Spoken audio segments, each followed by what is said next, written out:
Hi, my name is Lindsay Ogue. I'm a public health inspector with Region of Waterloo Public Health. Just going to talk a little bit about West Nile virus today, what West Nile virus is, what Region of Waterloo Public Health is doing about it, and just ways that we can prevent West Nile virus exposures.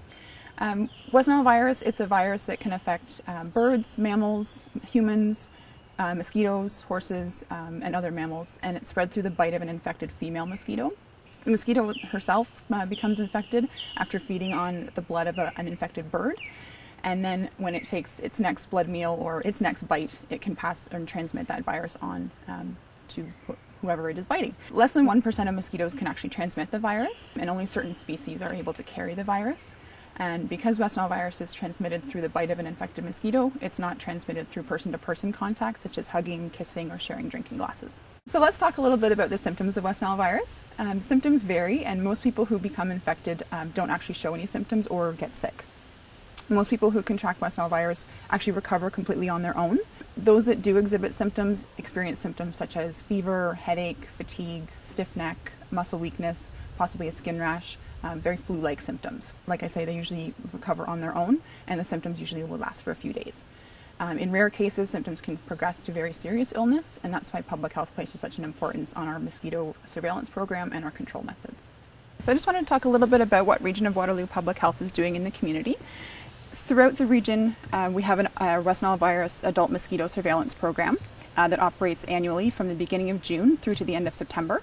There are 16 traps that are set up throughout the region in both urban and rural locations. The standard light trap is used to catch the mosquitoes, and that consists of a canister which houses dry ice. As the dry ice melts, it gives off carbon dioxide, and which mimics our breath, and it attracts the mosquitoes into the trap.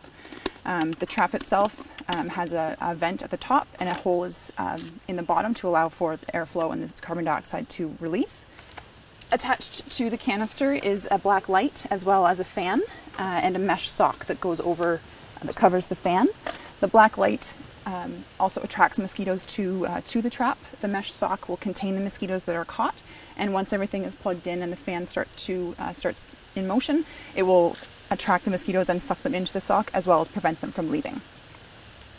So with the traps being set last night, I went out this morning to pick up the trap cup. Let's see how many mosquitoes we caught.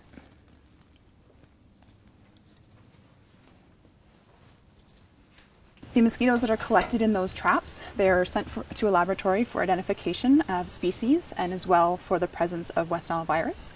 Should any mosquitoes test positive, a media release will be issued and the public made aware of those results, as well as any personal protective measures that need to be taken. In addition to the adult mosquito surveillance program, the Region of Waterloo also has a control program in place. For mosquitoes to grow, they require non-moving or standing water. The female mosquito will lay her eggs in that type of water, and then once the eggs hatch, they'll go into the larval stage of development, and then if that water is not disturbed or not treated, the adult mosquitoes will then form out of the larval stage. Each season, approved products are used throughout the Region of Waterloo that prevent the development of the larvae into the adults. How that program works is with the municipal catch basins. There are approximately 50,000 in number. The larvicide is applied to the catch basins, and a brightly colored dot is placed on the catch basins after each round of treatment. There are usually 3 rounds of treatment throughout each season, and the different colored dots will represent the level of treatment that catch basin has received.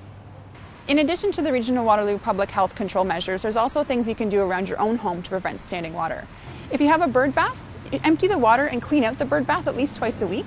If you have a rain barrel, make sure to utilize a mesh screen that covers the top of the barrel. That'll prevent the adult mosquito from being able to lay the eggs in the water. And be mindful of standing water that accumulates on your swimming pool cover or any flat roofs such as sheds in your yard.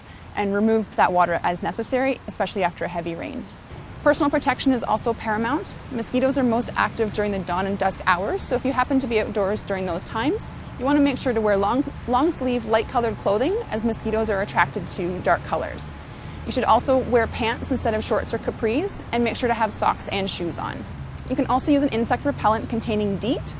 However, these repellents are not recommended for children less than 6 months of age. And when applying DEET, you should always follow the instructions and guidelines that are listed on the product itself.